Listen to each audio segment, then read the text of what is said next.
Welcome back to another episode of Rock Boys Football. Cam Ward, this Miami Hurricanes program, you make no mistake about it.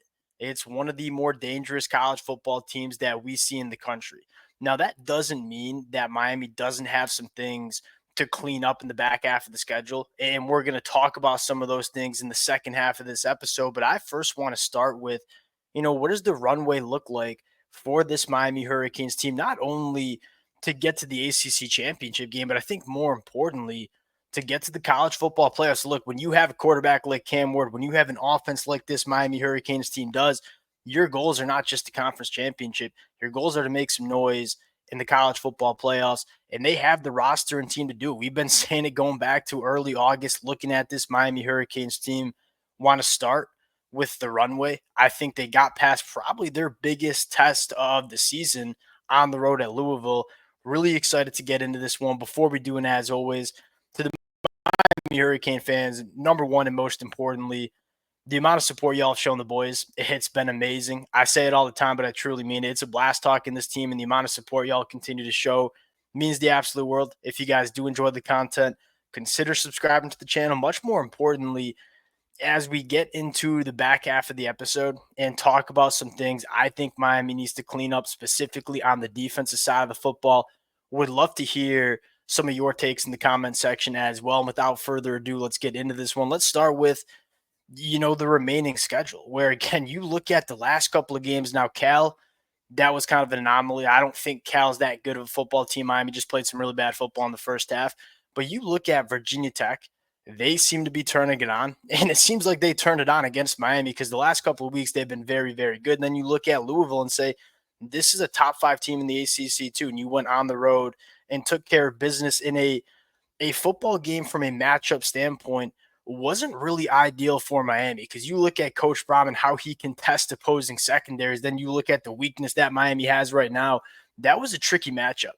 And Miami was able to go on the road and get it done. Now you look at the back half of the schedule and say, well, what teams are the biggest threats to this Miami Hurricanes program? Now you start with Florida State at home this weekend. We talked about this game. We previewed this game. Whenever you're playing a rivalry game like this, it has the ability to get a little bit hairy. But you look at this Florida State team from a pure matchup standpoint and say, I don't see many avenues for Florida State to really be competitive in this football game. The way I look at it, it should not be a competitive football game where you look at Florida State, they don't have quarterback play. They certainly do not have an offensive line that can even deal with this Miami Hurricanes pass rush. But I think most importantly, what wide receivers are really challenging this Miami Hurricanes secondary, right? If you're looking for a team that poses a big threat to Miami, it's teams that can push the ball down the field and challenge this Hurricane secondary. Florida State ain't one of them because they don't have difference makers at wide receiver. They don't have a quarterback that scares you, and the offensive line might be one of the worst units that we see in the ACC. That's a game where the only way it gets hairy is one, if Miami doesn't play their best football, and two, if you get some kind of wild, weird things in a rivalry football game. Duke at home. Duke's one of those teams that, again, you look at the record and say, okay, it's a pretty solid record, but it's like, what's their best win on the season? Like Florida State, or is it North Carolina? They haven't really played that many good football teams. And you look at Duke, and it's another one of those, I got question marks about the matchup. Duke plays really good defense, but they haven't really played a good offense yet. I think Miami will be able to score on Duke. Duke is averaging 6.3 yards per pass attempt. That's 112th in the country. They haven't really shown that ability to hurt teams through the air. And so, again, you look at that matchup and say, the only teams that I think can really match up with Miami to a significant level are teams that can attack vertically down the field. Georgia Tech on the road, that's certainly one of them. Like that's one of those tricky games early November where Miami's probably rolling into that one. You got to make sure you're ready to play Georgia Tech because Georgia Tech's a team that, although can be a little bit inconsistent, can also play some really good football. And we've seen that to start the year. And then the other team, Wake Forest, I'm a Wake Forest alum, and I'll just say this: we don't have the dudes to match up with Miami. Like it's just a different caliber of an athlete that Miami's rolling in with than what Wake is. So I think that should be a comfortable win, especially coming off a bye. I would say the biggest matchup nightmare here is on the road late November, going up to Central New York to play Syracuse. That's a team that I don't think is going to stop Miami a singular time in that football game. Like Miami probably should put up 50 points, but that is a passing attack with Kyle McCord, number two passer in the ACC behind Cam Ward. That's going to be a quarterback duel. Now, I think for the hope for Miami Hurricane fans is that this secondary has kind of figured it out heading into that match. But I think another thing you really like is Kyle McCord can really extend plays. Miami's had some problems with quarterbacks that can extend plays out of the pocket, right? Kyron Jones, Mendoza at Cal, even to an extent Tyler Shuck at Louisville. Kyle McCord's not one of those guys. Like he needs a clean pocket to deliver footballs down the field. Can Syracuse block up this Miami Hurricanes pass rush? That's really starting to turn it on. That's another question we'll have in that football game. But make no mistake about it, like Syracuse has a good quarterback and a lot of good pass catchers that can give this Miami Hurricane secondary some problems. So you look at on the road at Georgia Tech, you look at on the road at Syracuse. Those are probably the two teams that, if you're Miami, are kind of the last two obstacles. And you take every game seriously. I think we all know that. Those are the two games that if you're a Miami Hurricanes fan, I'm personally kind of circling to end the season. Now, again, if Miami plays their best football, I think they should have a 12-0 season. I think they're when they're playing to their best football, like we saw week one against Florida. Like this is a very hard team to deal with. So if they play B to A football the rest of the year, I expect them to be 12-0. Now, I think the more pertinent conversation is, what does Miami need to clean up to really morph into that national championship caliber team? And I think some Miami Hurricane fans were frustrated with me because I put them, kind of in maybe a tier below teams like Oregon and Ohio State. And that kind of has to deal with, Oregon and Ohio State, they don't really have glaring issues. Miami certainly does, especially on the defensive side of the football. Now, let's start with the positives, right? We know the passing game's elite. One of my biggest takeaways coming from that Louisville game was the run game. Why did Cam Ward look his best against Louisville? Louisville defense that I think is pretty dang good. The run game. And I think it starts with Damian Martinez. You ran the football 37 times. That was by far the most balanced offensive attack we've seen Miami have. And it was the best offensive performance I think we've seen this team have, scoring 52 points against Louisville. You ran the football 37 times. Damian Martinez, that's the Damian Martinez that we envision coming from Oregon State. Now, I think there were some growing pains for Damian Martinez in this Miami Hurricanes offense where you go back to Damian Martinez at Oregon State and say it was a lot of outside zone stuff. That's a very different run style than what Miami likes to do. Miami likes a lot of inside zone and gap scheme, running between the tackles.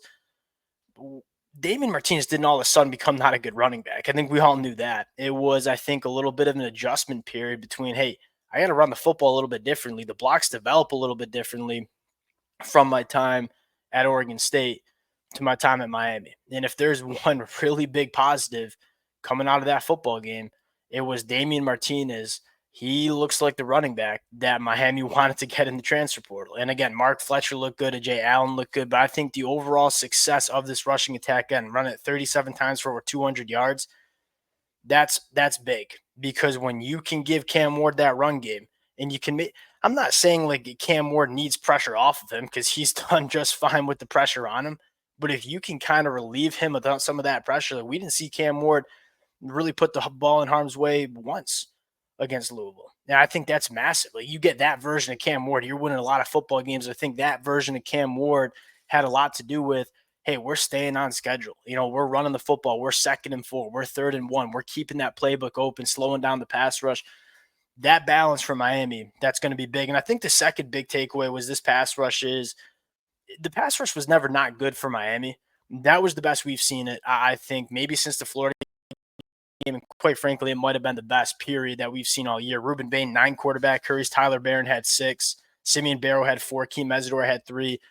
If there's one gripe I would have is that we got to continue to work keeping quarterbacks in the pocket. We're being extremely disruptive. There's not a lot of clean pockets for quarterbacks to operate with, but we are continuing to get burned a little bit by quarterbacks kind of, leaking out of the pocket and extending plays.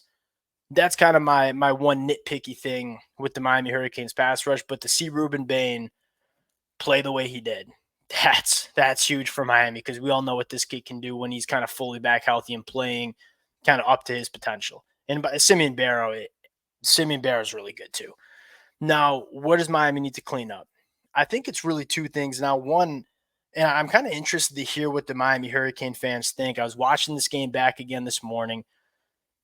So I don't really have a problem with playing zone or man. Like it's equally not great for the say. Like when they're going to zone, they're not really passing off the zones that well. Man covers, they've struggled a little bit. What I want to see more from Miami, especially with how good this pass rush has been, is challenging wide receivers at the line of scrimmage. Whether you're playing man, whether you're playing zone, I want to see defensive backs get a little bit more aggressive along the line of scrimmage. There's a lot of bail technique being played by this Miami Hurricanes defense, meaning they're not really testing, they're giving a lot of free releases to these opposing wide receivers. And it kind of plays out with the numbers where you look at Miami and say they've given up 1,500 passing yards on the year. 967 of those yards, well over half, have come after the catch. They're giving opposing teams a lot of easy access throws underneath, and they're not coming up and tackling good enough.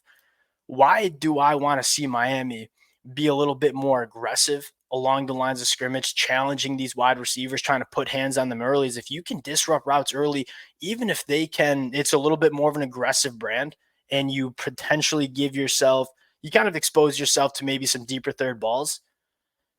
With this pass rush, I'd rather do that because how are a lot of passing attacks going to try to approach Miami and say, we got to get the ball out quick because this pass rush is legit? Try to take away that stuff and force teams to sit in the pocket and push the ball to the deeper third. You look at Tyler Shuck, 2 of 7 on throws, 20 plus yards down the field. You almost want to take away that short intermediate stuff and force teams to one, block up this Hurricanes pass rush for an extra second and force quarterbacks to make good throws down the field. I think that's it makes sense to me when you have a pass rush like that. Now, if Miami didn't have a very good pass rush, you probably don't want to do that as much because we're not worried about pass protection holding up. We can sit back, and if you're going to be aggressive, we'll kind of kill you attacking that deeper third.